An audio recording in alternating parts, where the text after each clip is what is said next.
I'm Mayor Fofo Gillage. Welcome to our Biloxi.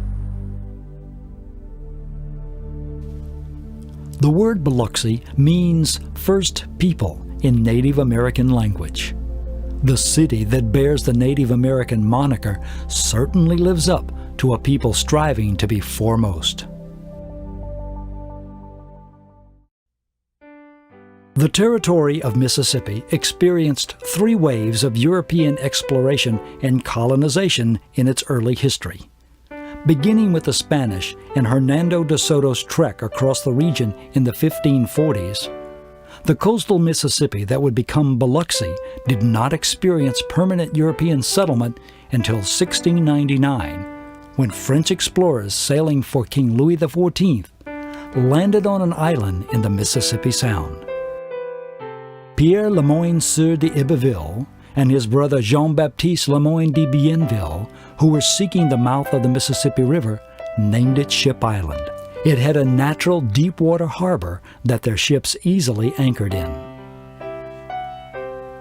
When these French explorers landed ashore near present-day Deer Island, just south of Biloxi, they claimed the entire region for France, as the Spanish had not yet established any permanent settlement on the Mississippi coast.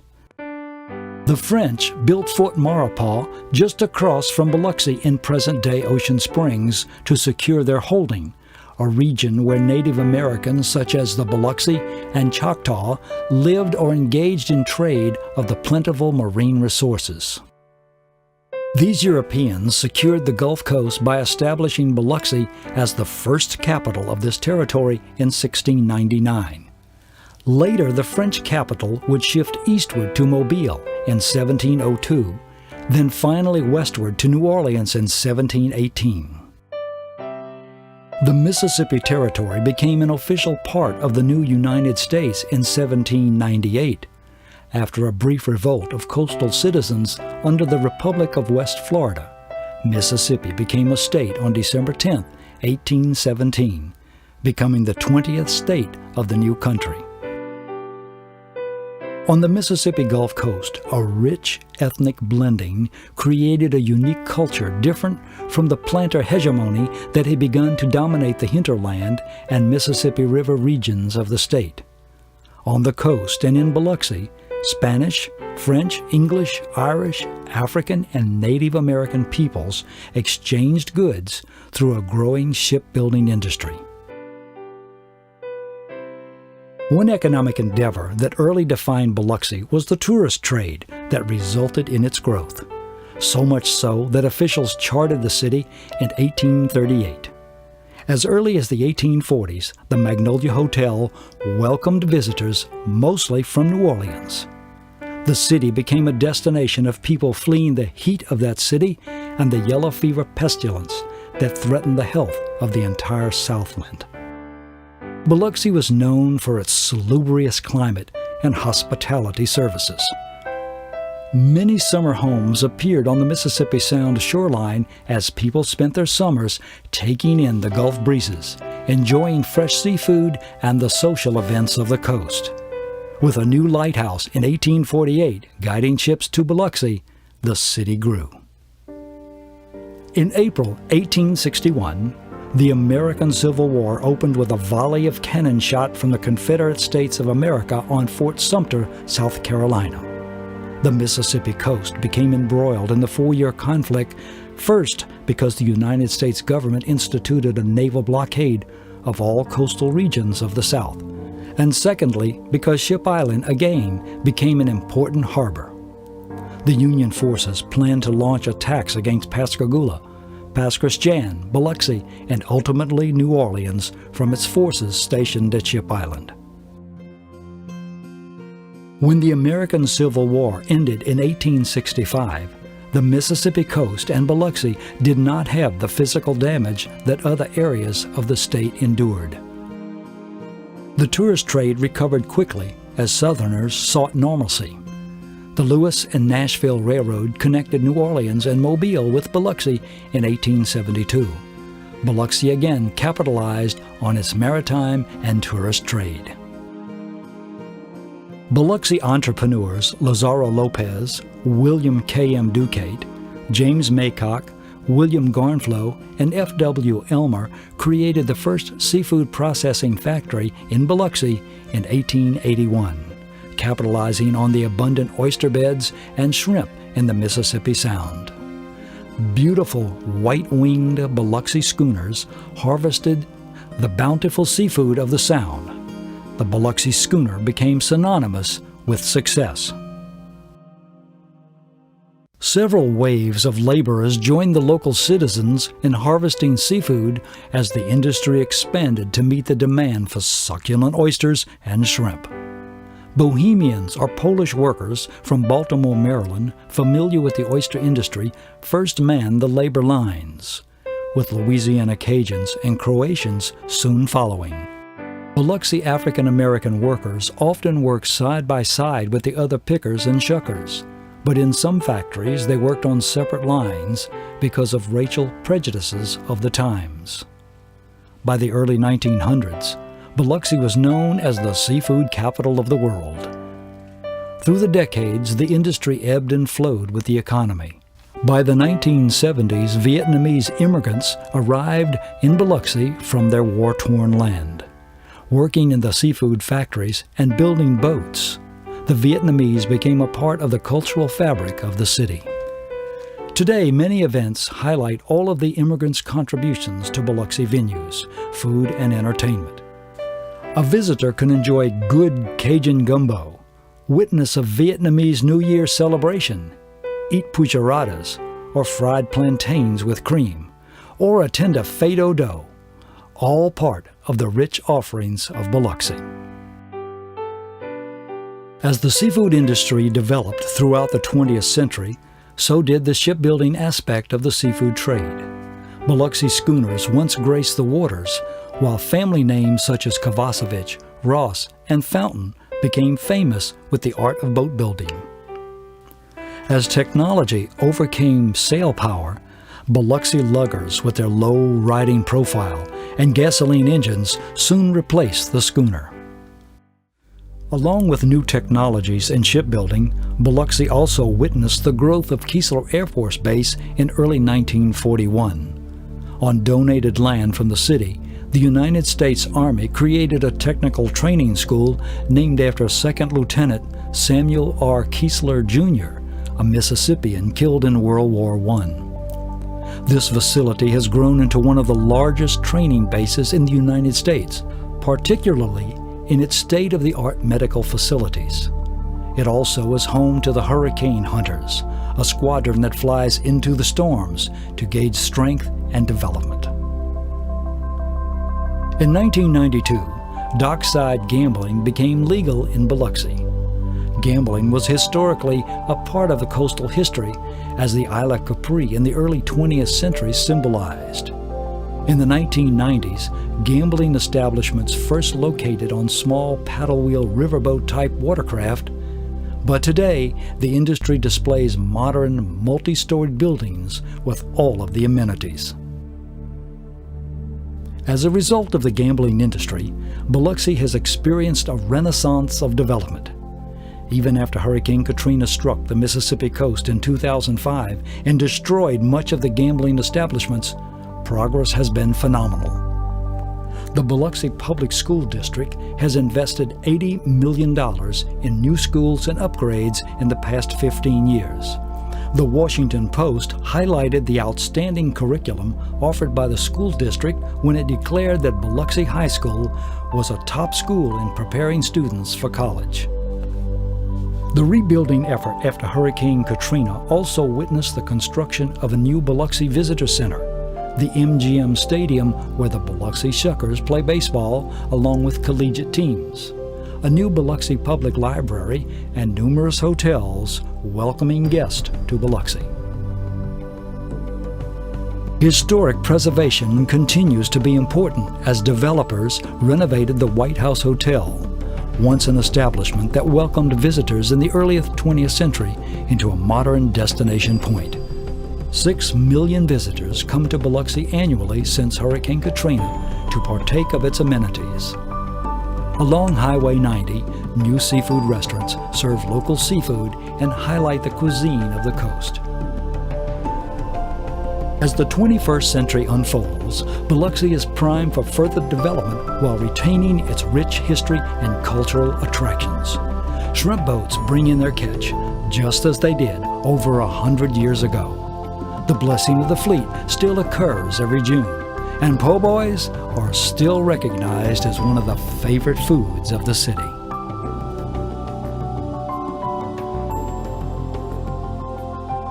Now explore the coast and see what Biloxi has to offer.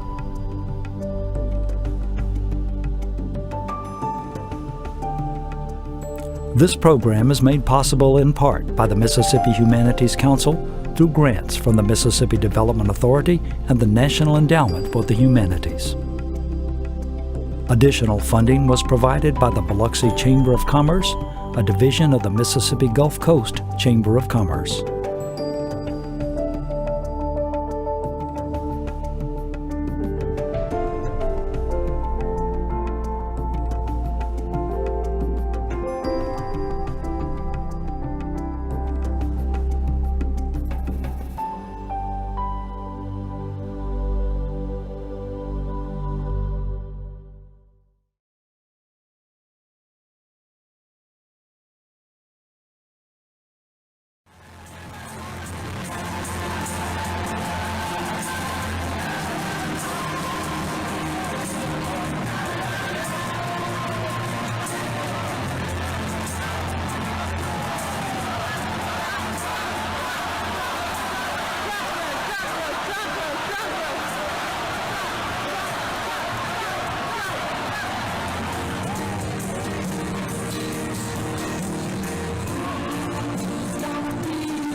With 15,000 people of you gathered here and thousands gathered next door in the convention center. Thank you for making this the largest campaign event in Mississippi history. Right now, let's make America great again.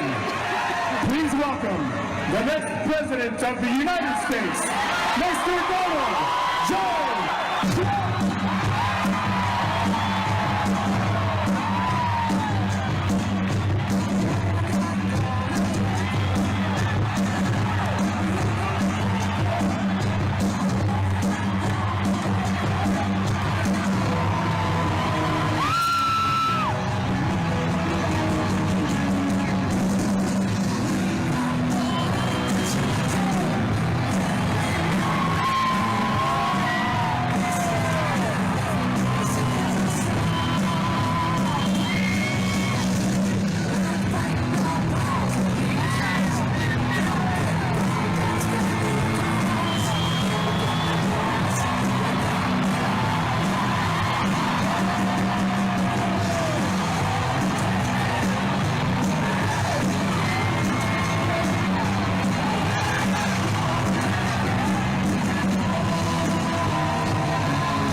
This is incredible. Who knew? I knew it was going to be good. Who knew? And you know, outside we have thousands of people trying to get in. Should we let them in or not?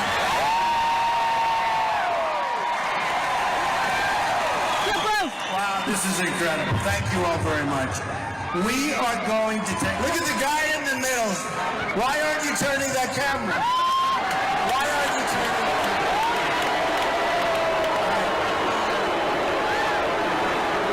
You're terrible. Look at him. He doesn't turn the camera.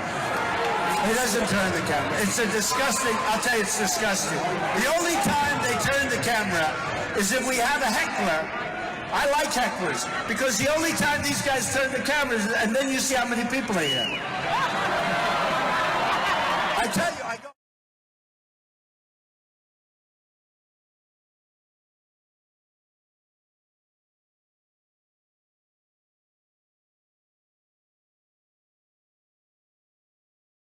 Family, being together and thankful for what we have is what Thanksgiving is all about. Not to mention the tasty food. Family owned and operated with over 70 years of experience, the Pecan House understands how precious time with the family is and wants to help you celebrate. We have a variety of Thanksgiving treats and gifts to add to the joy of the season. Come see what we have today.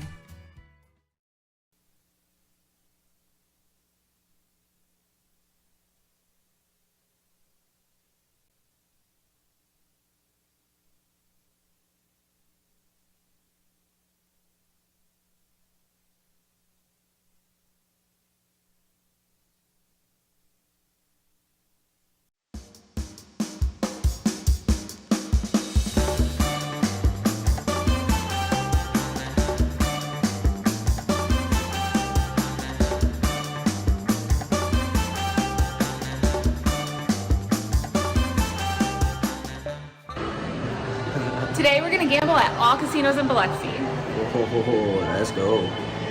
First stop, Beau Rivage. So the deal is we're putting $20 into each casino, and if we go above $20 then we cash out. If we lose our $20, well, Most likely cash. Well, we cash out, losers. and then when Abby goes to the bathroom, I cash back in for another 20. yeah, sneaky shinky.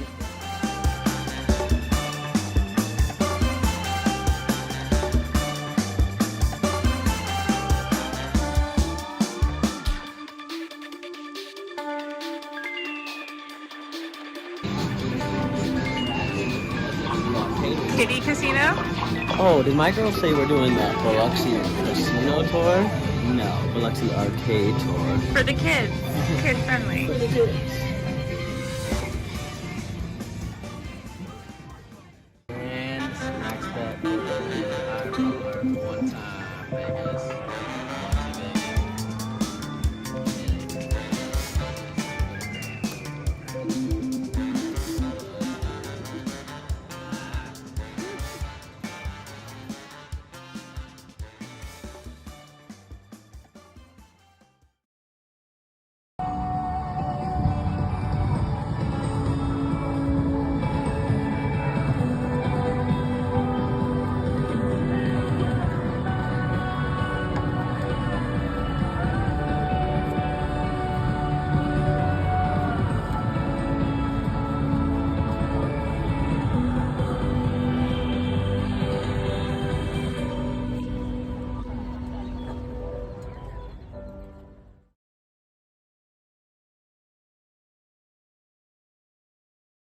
Katrina was a devastating storm that really ravaged a very poor community. And just like other poor communities, there were a lot of problems that existed in the area prior to Katrina. But what Katrina had the ability to do was to tear off the thin veneer that people had and expose all of those problems and all of the shortcomings that government had played and others had played in forgetting about the area.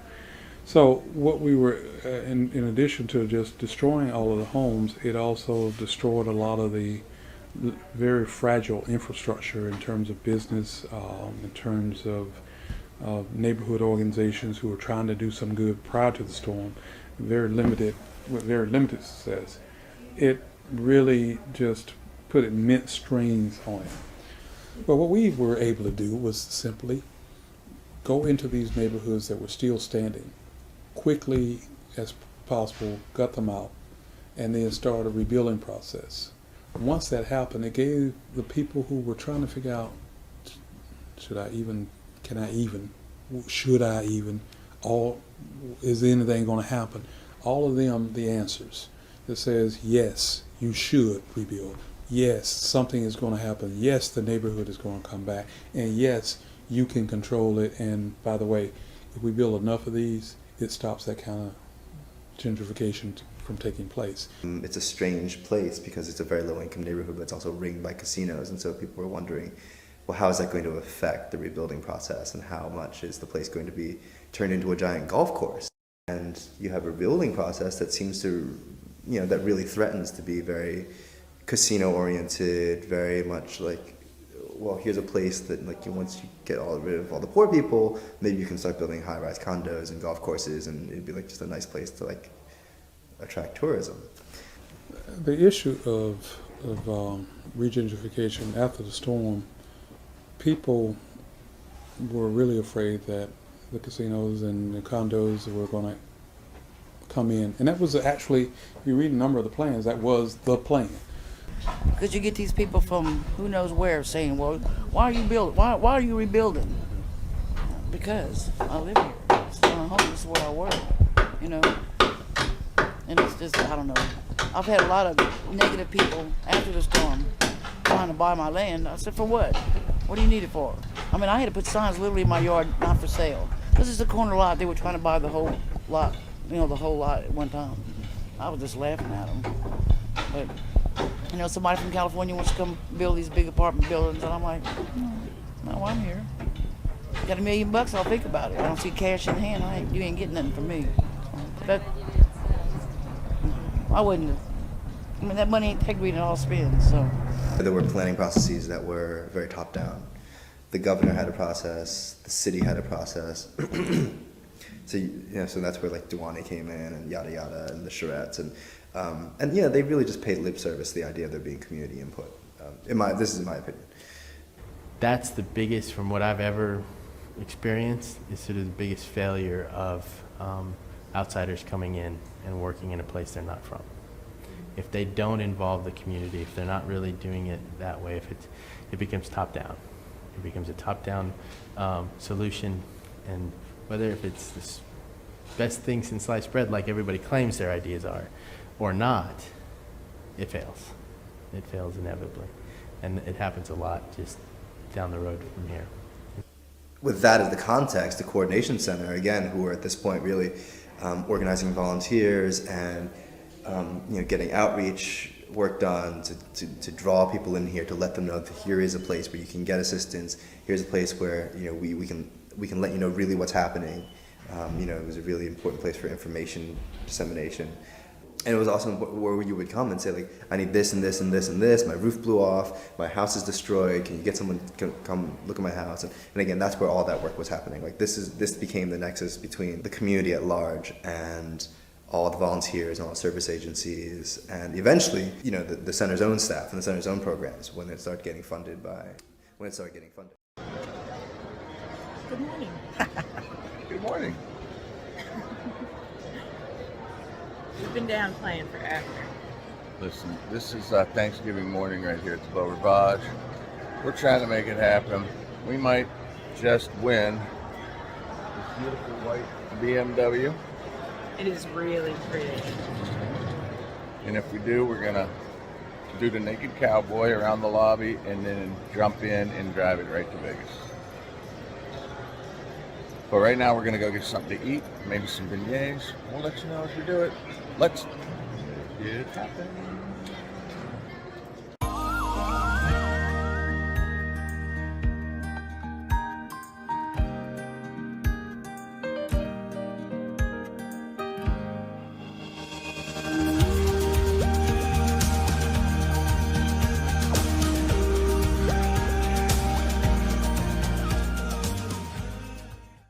We are at the Roasted Bean Coffee Shop. We got a breakfast sandwich, some beignets that you gotta get.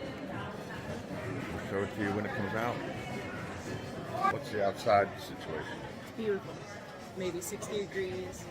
Nice. We're gonna sit out there. You heard it, folks. Say it again. We're gonna sit outside. You heard it, folks. Say it again. Again. I want to see how many times you can say it.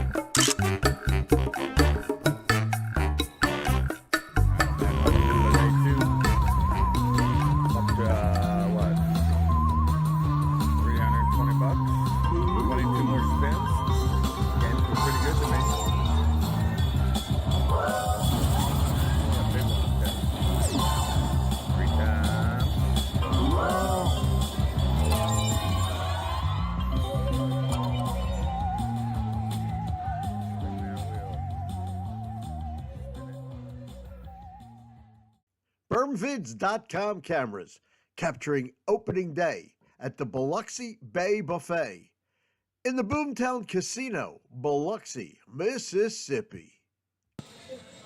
Hello, my name is Boom. Welcome to Biloxi Bay Buffet. I will be assisting your server this evening. Please enjoy. Welcome to the Biloxi Bay Buffet at Boomtown Casino, Biloxi.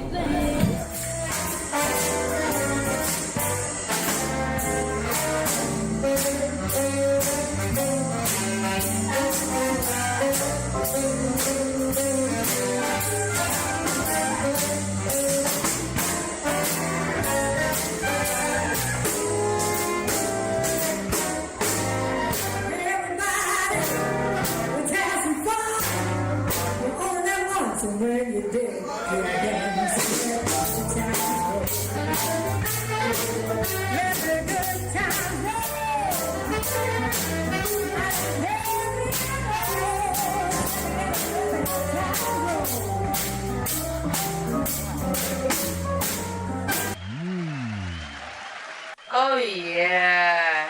You wanna have fun, you gotta lay down on the castle. Hey, let the good time roll.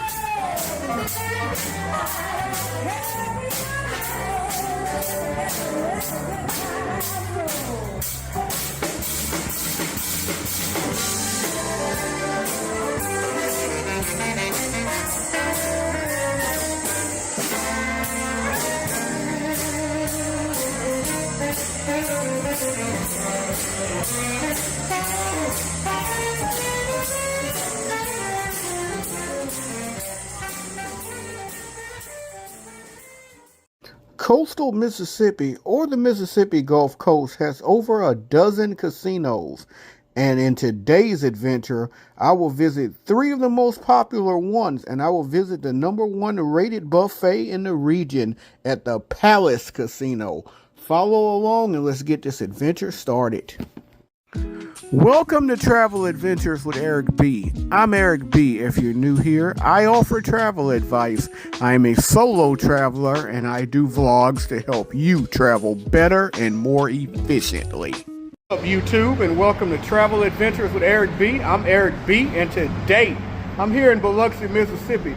There's a dozen plus casinos here in the Mississippi Gulf Coast, and today we're not visiting all of them, but I'm going to visit a few of them, starting with the Hard Rock Casino right here in Biloxi. Follow along. The Hard Rock Casino and Hotel in Biloxi is one of 35 locations worldwide and 15 in the U.S., opened in June of 2007, originally built in 2005, but received substantial damage in Katrina before it can ever open, so it had to be rebuilt again and reopened in 2007. The casino has more than 1,400 slot machines, 56 table games, featuring multiple restaurants, bars, a full-service spa, and live performances at the Hard Rock Live venue on site.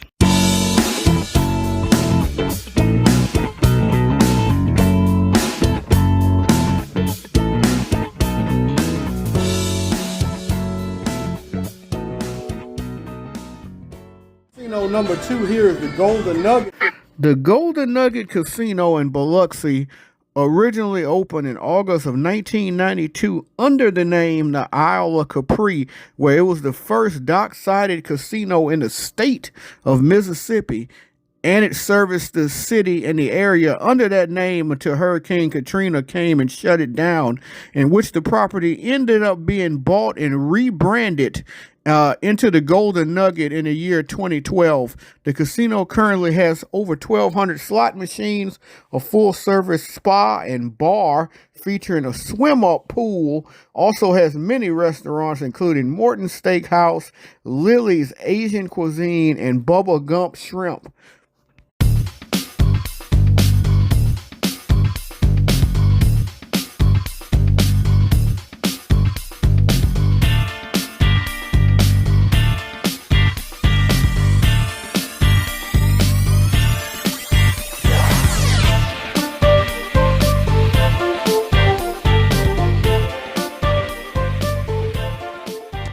Casino number 3, the Palace.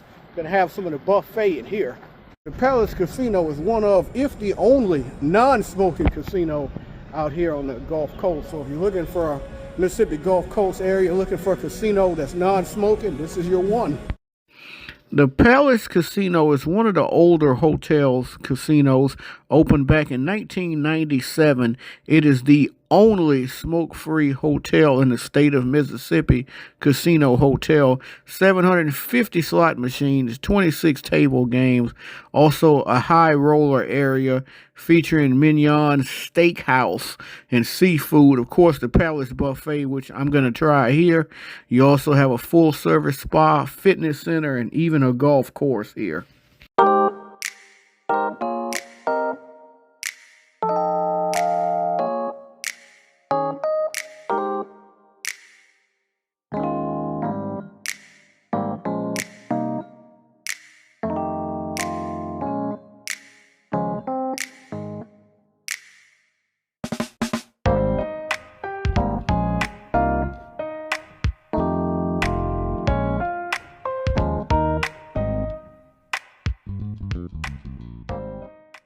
I would probably get that buffet a 9.5 out of 10. It was excellent. I'll say this though, really heavy, really good food though. I would say if you're gonna eat a buffet like that, hopefully you're going to be close by, or you're going to be in the passenger seat and you're not driving home, because that will weigh at you and wear you down. It had me so full. It was tough driving home after that, but it was excellent. And that's all, folks. I hope you enjoyed this video. If you did, I ask that you please hit the like, please hit the subscribe button, please hit the bell notification so you can know when I have more videos coming out. And as always, remember, live today, grow today, tomorrow's never guaranteed. Peace and travel. Lots and lots of travel. Thank you so much for watching. If you enjoyed, please hit the like, share, subscribe buttons. Leave any comments below. I love to interact. And if you would like to help the channel continue to grow, please consider hitting that join button and becoming a member of the Peace Corps so you can get exclusive content and you can help us to continue to grow as a travel community.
You know, back in my day, I walked 7.7 miles barefoot every day to work, and then back home again, about 15 miles a day, in the blistering hot sand, along the Golden Gulf Coast of Mississippi. You know, you could shower, and within an hour you would have swamp feet because the shit was so, you know, it was so hot and humid out there every day. You know, it'd probably take me about, you know, it usually took me about 2 hours. So this is like December of 2001, November, December.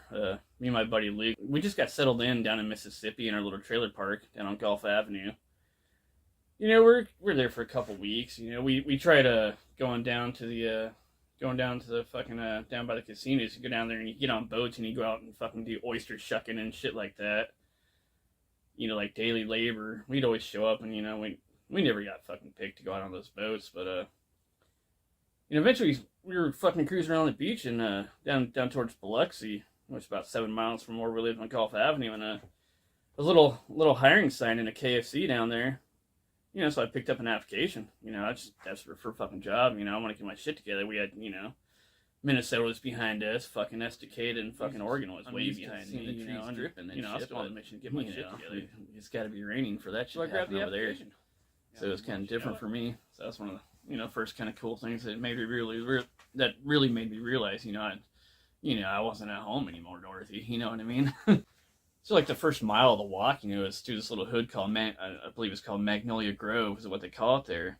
But you know, I'd have my shoes on there, and you know, by the time, you know, that was the first mile. By the time I got down to the water, to the beach, you know, my feet would just be sweaty as fucking shit already, just because it's so fucking hot and smoldering out there. All the way to where I had to walk, so it was kind of just like a big, like a half moon. So you could just kind of, where you started, you could just see the whole fucking beach, and then way the fuck yonder, and you could just barely see little buildings, you know, up in the fog. And you look a little deeper, you see this big fucking pirate ship in that fog. That shit you fucking not, dude. It's one of the coolest things I've ever seen. So that was my point of, you know, get there, just walk and go, you know, and that's what, you know, so I would just walk towards that, you know, go to the fucking pirate ship, and, you know, and it would get bigger and bigger and bigger. You know, and the closer you got to it, the fucking cooler it looked, because it was fucking huge. It was fucking life size, you know. I'd never seen anything like that. And it was right up on the fucking beach, so it looked like it was just parked there and shit. So, you know, it was really cool. You know, it was cool as shit. Like at nighttime, it would just light up, and like the, I don't know what you call those, the big giant fucking sails and shit. They would be all fucking purple, and the whole thing would be just fucking lit up. But, you know, the closer you got to it, you know, you walk right up onto it, and you just realize it's just a fucking giant casino on a fucking barge. But it was fucking cool, man. It was like when you're walking and shit down the Gulf, you know, it was like living in fucking goddamn, you know, like, it was like living in surfboard fucking California back in the 50s or some shit, because there would be like, there was this place like the fucking shark head souvenir fucking shop. It was all fucking purple, and it had this fucking 30-foot fucking shark head sticking out of it on one fucking side. You know, that wasn't too far across from where I worked at that KFC, but like all these different fucking things along the way, you know, it just make the walk just so fucking enjoyable. It was a real fucking crazy place to fucking be, you know. This is 2001. They said it was the Atlantic City of the South, you know, because Biloxi, once you got past that pirate ship, was like the first burst of a whole shit ton of fucking casinos, like all the way to the tip of Biloxi, because Biloxi's kind of built on a big fucking, it's kind of built like an island, I guess you would call it. Just a bay on the backside, and the front side's a Gulf. Well, it's kind of protected by a bunch of islands and shit, but that pirate ship was my milestone. You know, you just keep walking every fucking day, and sooner or later you'll pass that pirate ship and you'll be at work. You know what I mean? Yeah, so I just walked down here barefoot in the blistering hot sand all the way down. And off in the distance, you would be able to see right about in here, way up there by those buildings. You can kind of see it in there. You see the old pirate ship sticking up right about here. So that was my destination.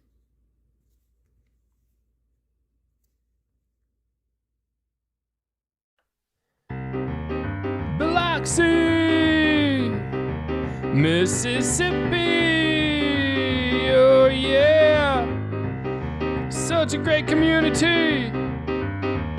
It's the playground of the South. It's Biloxi, Mississippi. It's Buck City. Check out the Biloxi Lighthouse, oh yeah. Enjoy this wonderful community, oh yeah. Enjoy all 67.71 square miles of Biloxi, Mississippi. Oh yeah, Biloxi is a wonderful place, Biloxi, Mississippi is a fine community. They got wonderful neighborhoods. They got Biloxi Beach, oh yeah. Such a good all-American community. Mississippi Sound, Biloxi Bay, oh yeah. Biloxi is a wonderful place. It gets real hot in the summertime. Enjoy the summertime sunshine in Biloxi, Mississippi, USA. Go to a casino, win a little bit of money. Oh yeah, oh yeah. Biloxi is like the best place in the whole wide world. They got wonderful neighborhoods filled with wonderful people. Check out Biloxi City Hall, such a fine work of architecture.